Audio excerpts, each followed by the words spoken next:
Casimiro reveal ang bagong coach nito. Nako, naghamon kay Alas, bata ni Gibbons. Ito at pag-usapan natin. Pero bago ang lahat, pakisubscribe po ng channel ko. Huwag niyo na rin kalimutan i-click ang notification bell para lagi kayong una sa balita.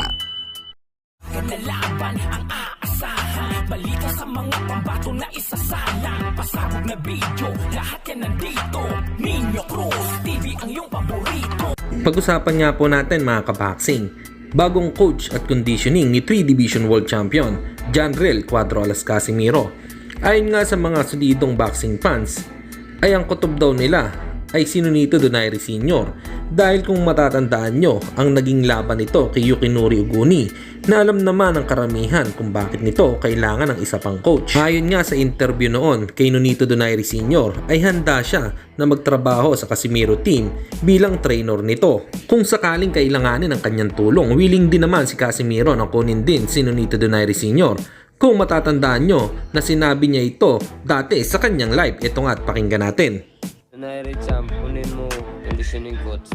Conditioning coach. So, pwede tayo maghanap ng conditioning coach. Si Kuya Lods, 8 coach mo. Kunin mo si Donaire Jr. Kami na bahala kung sinong kukunin na.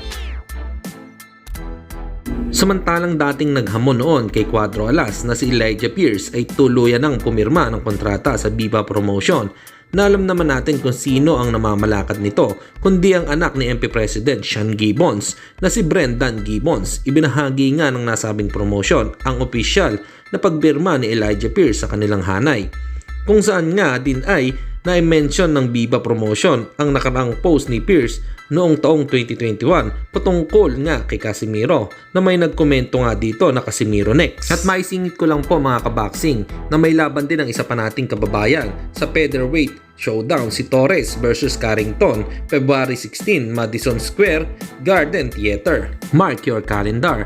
Hanggang dito na lang muna ang ating balita. Dito na lang ang aking boxing news report. Babu!